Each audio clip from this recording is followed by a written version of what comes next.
Yan ay papanagutan ko sa taong bayan. Bakit ko ginawa yun? O tingnan ninyo. Kayo, taas ang kamay na may mga anak dito. Magre-real talk lang tayo. Sino may apo?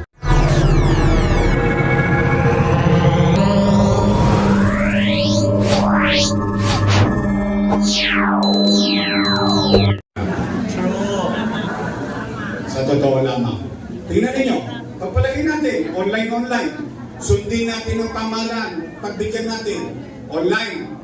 O, ano kailangan mo pag online? Una, load. Tama mali? May bayad ba load? Tosgas ka. Pangalawa, ano kailangan mo? Cellphone. Libre ba cellphone? Tosgas ka. Ito, malupit. Pangatlo, hindi ka marunong mag-online.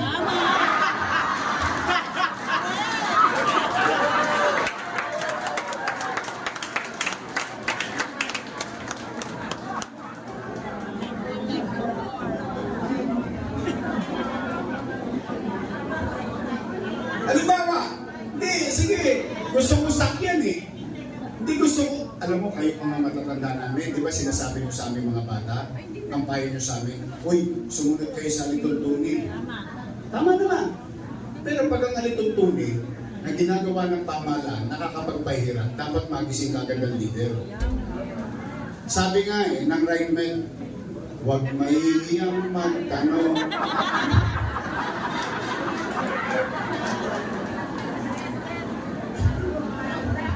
Oh, magsasample ako ng sitwasyon. Tay, anong pangalan mo? Rodolfo. Tatay Rodolfo, hindi mangyayari sa ito ha. Sample lang. Titingnan lang natin yung sitwasyon kung gano'ng kahirap sa tao. Si Mang Rodolfo, hinapo.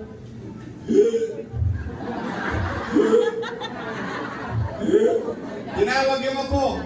Apo, dali mo nga ako sa health center. Sumagot yung apo, tumigil ka lo ha, wala kang online.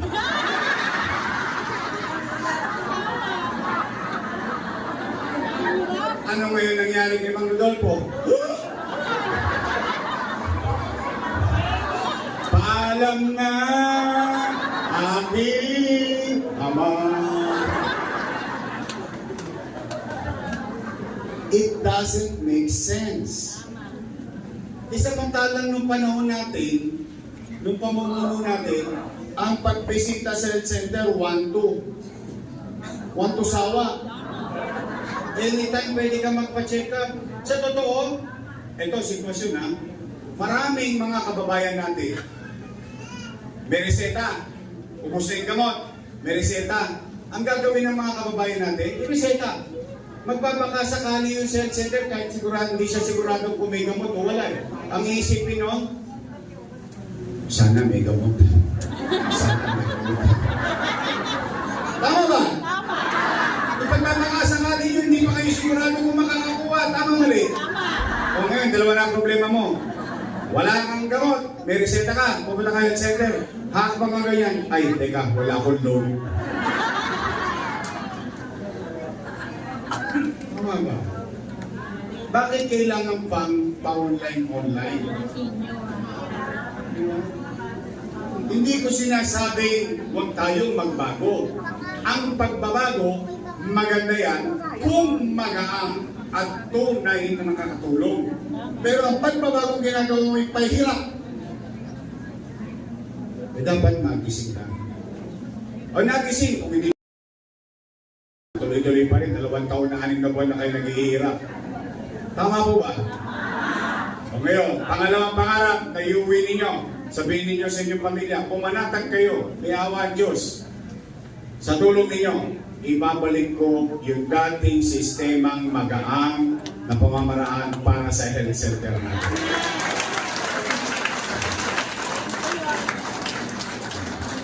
Pangatlo, pag kayo nung araw, sanay kayo sa akin, ang gobyerno, umaga, tanghali, hapon, gabi, madaling araw, laging may gobyerno. Ngayon, Diyos ko, hindi ko alam ano nangyayari sa atin. Huwag kayong mag-alala, ibabalik natin ang sigla ng lungsod ng Maynila. Pangapat, At huli na. Si Yorme, maraming iniwang utang. Di ba? Yun na sinasabi. Puro palira nila eh. Marami daw iniwang utang. Sagot ko, opo. Bakit? Bakit? Totoong nangutang ako. Katulad ng Amerika, katulad ng Pilipinas, katulad ng iba't ibang bansa. Lahat ng bansa, mayaman, mahirap, pati syudad, nangutang nung pandemya. Bakit? Tingnan ninyo. Sino ba mag-aakala magme-mayor ako magkakaroon ng pandemya? Walang pera ang Maynila. Alam niyo naman yun. Pero never kayo nakarinig sa akin, nagturo ako ng daliri. Never. Why? Because in 2019, at a very young age, pinakikiusapan ko kayo. At pinagbigyan ninyo ako, then I took the responsibility. I never blame anybody on the chaos that they did in the city government of Manila. Trabaho! Teka, napa-English ako. Boy. Hindi, totoo kasi minsan nagiging madamdamin ako eh. Tingnan ninyo. Wala akong sinisi. Sinisi ko ba si Erap? Hindi. Ayaw na ng tao, dinoto na ako. Hindi ako nagagawa ng trabaho. Pandemya. Magla-lockdown. 2 milyong Manileño, 2 milyong bibig, 2 milyong bibig, umaasa sa pamahalaan, 2 milyong mamamayan, nangangamba, natatakot, magugutom. Anong ginawa natin? Nag-live ako. Sabi ko, mga batang Maynila, huwag kayong mag-alala. Walang magugutom sa Maynila. Kung kinakailangan pati itong relo ng sinyol, ibebenta ko. Makakain lang tayo. Tama ba? Isasalya ko ito kay Tambunting. Totoo naman. At yan ay papanagutan ko sa taong bayan. Bakit ko ginawa yun? O tingnan ninyo. Kayo, taas ang kamay na may mga anak dito. Magre-real lang tayo. Sino may ako? Tanong, bilang magulang, bilang ama, bilang ina, pag wala nang makain ng anak ninyo, gagawa niyo ng paraan? Pag wala nang madede, ang apo ninyo, gagawa niyo ng paraan? Kaya nga kapag gagawin sa Bombay lumalapit eh. Tama mali? Ganun din ang pagiging ama ng lungsod ng Maynila. Umaasa ang tao.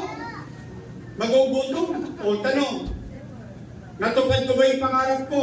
Yung ipinangako ko, mga batang Maynila, pumanatag kayo, walang magugutom. Bakit? Magla-lockdown. Pag nag-lockdown, walang trabaho. Pag walang trabaho, walang pizza. Pag walang pizza, walang chicha. Tama mali? May nagutom ba sa Maynila? Walang nagutom sa Maynila. Buwan-buwan, may food box ang Maynila. Nakaraos tayo. Nakatawid tayo, mayaman, middle class, mahirap, walang pinili. Sa ibang syudad, nakasupot, kala mo may sunog. Sa Maynila, nakakahon-kahon, na ayuda, buwan-buwan. Hindi pa nauubos yung isang box, dumarating na naman yung isang box. Kaya nga iba, binibenta na sa online eh. Totoo naman. Wala naman akong pakialam. Basta binigay ko na yan sa inyo. Tama ba? Gamot, nasa ating lahat. Sa atin sila nanghihingi. Remdesivir, tocilizumab, molnupiravir. Maraming buhay ang nakatawid. Testing, injection, bakuna, ospital, eskwelahan, at mga paralang. Nako, ayaw ko lang magbuhat ng bangko. Tingnan nyo po, Manila Science, Albert, Almario, Magsaysay. Tingnan ninyo, daig pa ang Lasal, pero public school.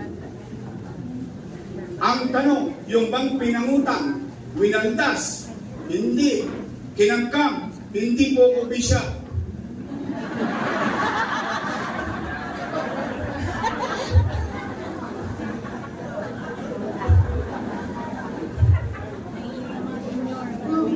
Ginastos. Tama ba? Pangalawang tanong, kanina ako nangutang? Sa gobyerno. sisiyasatin natin. Sana ko ng utang para sa mga taga-Maynila. Land Bank of the Philippines. Sino may-ari? Gobyerno. Development Bank of the Philippines. Sino may-ari? Ganito po yan. Ito po ang pamahalaan, katawan ko. Dalawang bulsa. Yung nasa Wakali, national government.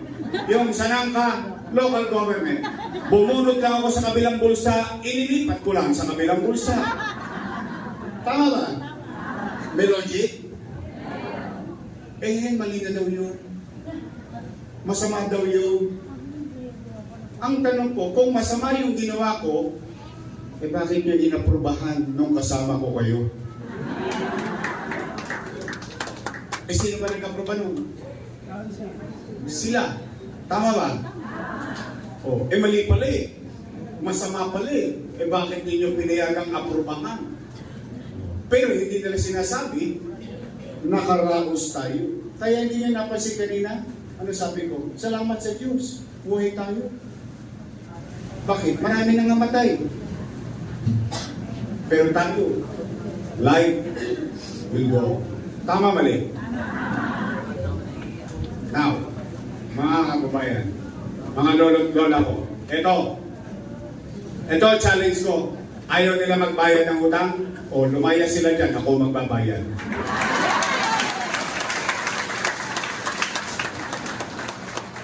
Simple lang. Kasi kahit naman sino ngayon talaga magbabayad eh. Hindi naman po pwedeng hindi. Tama mali? Ngayon, nahirapan tayo. Ano ngayon? Basta importante buhay. Nakaraos lahat. Tayo nga kiniingitan ng ibang syudad sa buong Pilipinas eh. Diba? Sa atin na nga pinadadala, pati bakuna, 24 hours eh. Drive-thru kahit saan pwede, di ba? Gamot. Pinakamahal na gamot sa buong mundo. Yung national government, wala. Tayo meron. 100,000 ang isang bote. Pero 84 years old. Taga Santa Ana, 45 days naka-intubate. Nung dumating yung Molnog Pirabir, nabuhay yung matanda. Anong ligayang dulot nun sa kanyang pamilya? Yung ba'y matutumbasan ng salapi? Makukwenta pa natin, kahit 1 bilyon pa gasusin ko sa isang buhay ng tao, mabuhay lang ang tao, pera lang yan. Nawawala ang pera, pero ang pera bumabalik. Pag ang buhay, wala na, hindi na natin may babalik. Ngayon nagre-reklamo? Walang ka na mabalik! Nakaway ako. Para tuloy akong shot at outside ko lang po. Hindi, nagkano ko na siya ako eh. Pagpapasensya niyo na yung ate ko. Siguro nagulat lang yun. Hindi talaga. Kaya ako po, this is me. Ito na po ako. Wala, ang buhay ko naman ang bawat aklat nabasa nyo na eh. Huwag kayo mag-alala. Kung sila'y tinatamad, magsisipag tayo.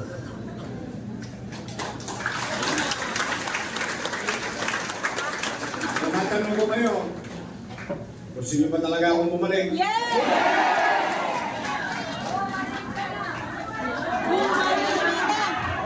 Bumalik ka na! Bumalik ka na! Bumalik ka na! Taas ang kamay na gusto kong bumalik. Ito yan baba. Yan, baba. Talagang gusto nyo akong bumalik. Yes! Promise. Promise! Walang charutan. Wala! Baka sinacharot nyo ko. Hindi! Baka manlamig kayo. Hindi! Kasi babaan ng Alex. Nangakap. Nang tupad. Mga otis ko. Dalman ang tip ko. Basta ikaw